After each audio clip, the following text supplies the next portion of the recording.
नमस्ते साथियों, सशक्त भारत से मैं डॉक्टर आर के वर्मा। एक रिक्वेस्ट कि शेयर सब्सक्राइब कर दिया करिए, उत्साह बढ़ाया करिए। मैं चर्चा पे आ जाता हूं।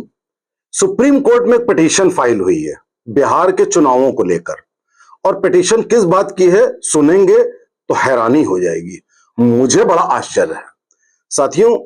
इस देश में कम से कम 6 से 7 करोड़ के बीच में लगभग घुसपैठिए रह रहे हैं। इसमें बांग्लादेशी, रोहिंग्या, कुछ और मिश्रित लोग, पाकिस्तानी, ये सब मिलकर रह रहे हैं। और इस देश में जो बॉर्डर स्टेट हैं उनके चुनाव को ये प्रभावित कर देते हैं। आप सोचिए कि करोड़ों लोग अगर वोट देने जाएंगे हर कॉन्स्टिट्यूएंसी में तो वो चुनाव को प्रभावित तो कर ही देंगे, क्योंकि हर कॉन्स्टिट्यूएंसी में अगर मान लीजिए 8-10 हजार घुसपैठी हो गए और उन्होंने वोट दे दिया किसी देश अहित चाहने वाली पार्टी को, तो क्यों नहीं नुकसान होगा। पूरा सारा समीकरण ही बिगड़ जाएगा। तो ये इसके पहले मैं बता दूं कि ये लोग आते कहां से हैं। ज्यादातर ये लोग बांग्लादेश बॉर्डर से आते हैं और कुछ एक नेक्सस बना हुआ है और उसके बाद आ करके ये सबसे पहले अपने सारे कार्ड बनवा लेते हैं। इनका आधार कार्ड बन जाता है, इनका राशन कार्ड बन जाता है, इनका ड्राइविंग लाइसेंस बन जाता है, इनका यहां तक कि बर्थ सर्टिफिकेट बन जाता है, सब कुछ बन जाता है और 2-2 हजार रुपए लेकर के लोग बना देते हैं। इस देश का ये दुर्भाग्य है। बड़ा दुख होता है ये सुन करके कि लोग ये कतई नहीं सोचते हैं कि इससे पूरा देश बदल रहा है, लेकिन ऐसा होता है। तो ये जो बंगाल के रास्ते आते हैं तो सबसे ज्यादा वेस्ट बंगाल में, उसके बाद वो त्रिपुरा में जाते हैं, आसाम में जाते हैं, बिहार में, झारखंड में और दिल्ली तक में ये आते हैं, और भी जगह जाते हैं। तो साथियों, इसके इस बार चुनाव आयोग ने ये कहा कि हम सब फ्रेश वोटर लिस्ट बनाएंगे। हम ये देखेंगे कि जो लोग हैं वो वास्तव में वो भारत के वोटर हैं कि नहीं है, कोई उसमें फ्रॉड तो नहीं है, कोई डुप्लीकेसी तो नहीं है। उसमें उन्होंने कहा हम आधार को नहीं मानेंगे। ये पहले भी ये बात निश्चित हो गई थी कि आधार फर्जी बन जाता है। जो फर्जी सर्टिफिकेट बन जाता है तो भाई एकदम से हम दंडित किसी को नहीं कर सकते। चुनाव सर पे रखा है तो हम उसको नहीं मानते।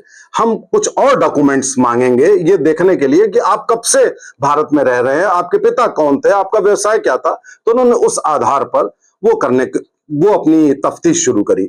उसको अपोजिशन ने एनआरसी बता दिया। अब आप जरा सोचिए, क्यों नहीं होना चाहिए एनआरसी? यदि है भी तो क्यों नहीं होना चाहिए? यानी कि इस देश का ऑपोजिशन, साथियों सुनिए, इस देश की सारी राजनीतिक पार्टियां एक पार्टी को छोड़कर सब चुनाव जीतना चाहते हैं गैर भारतीयों की दम पर। विदेशी जो आपके घुसपैठी हैं उनकी दम पर। आपका देश भारतीयों से मिलकर बना है। आपके देश में भारतीय वोट करते हैं। आपका संविधान भारतीयों के ऊपर लागू होता है।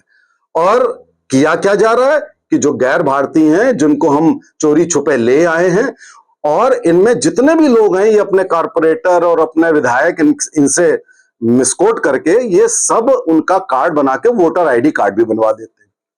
अब चुनाव आयोग ने कहा कि वो हम नहीं मानेंगे। अब ये लोग कहते हैं कि नहीं, क्यों नहीं मानोगे, हम सुप्रीम कोर्ट जाएंगे, तुम्हें मानना पड़ेगा। तुमको बांग्लादेशी और रोहिंग्या का वोट मानना पड़ेगा, लीगलाइज करना पड़ेगा। आप जरा देखिए, मतलब कैसी कैसी बातें इस देश में हो रही हैं, जरा आप सोचिए। और सुप्रीम कोर्ट ने तुरंत तो वो ले भी ली पिटीशन। अब पता नहीं क्या निर्णय होगा, ये तो आने के बाद ही पता लगेगा। लेकिन क्या होता आया है अभी तक तो शंका तो है ही कि क्या होगा क्या नहीं होगा। तो साथियों, आप जरा सोचिए कि ये सारी की सारी पार्टियां, चाहे आरजेडी हो, चाहे प्रशांत किशोर हो, कांग्रेस हो। मुझे बड़ा ताज्जुब हुआ प्रशांत किशोर पर, मैं तो बड़ा इंप्रेस हो रहा था उनके ऊपर। उन्होंने भी कह दिया कि भाई साहब ये गलत है। यानी कि कहीं ना कहीं वो भी उसी वोट बैंक की लालच में है।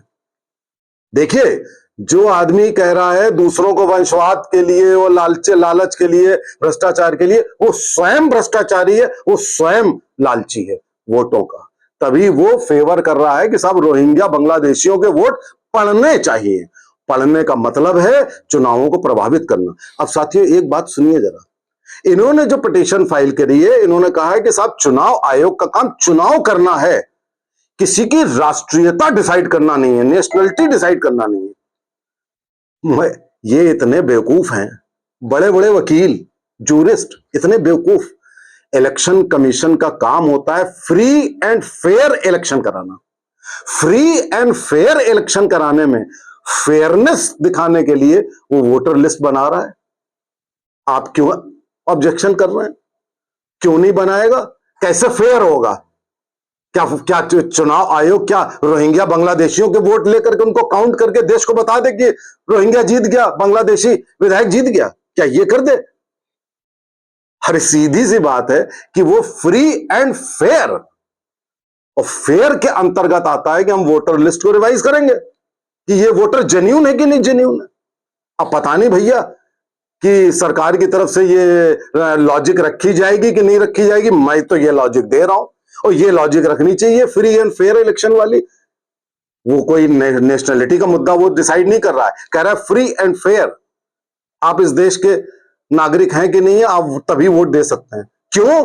क्योंकि रिप्रेजेंटेशन ऑफ पीपल्स एक्ट में ये लिखा हुआ है कि वोट इस देश का नागरिक ही दे सकता है, रोहिंग्या बांग्लादेशी नहीं दे सकता।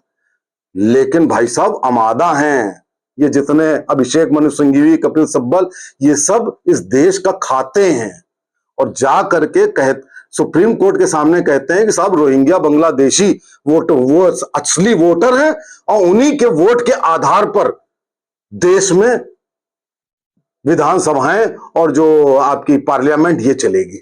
ये हो रहा है इस देश में। तो साथियों, इस बात को समझिए, कहीं आपको कोई मिसलीड ना करे।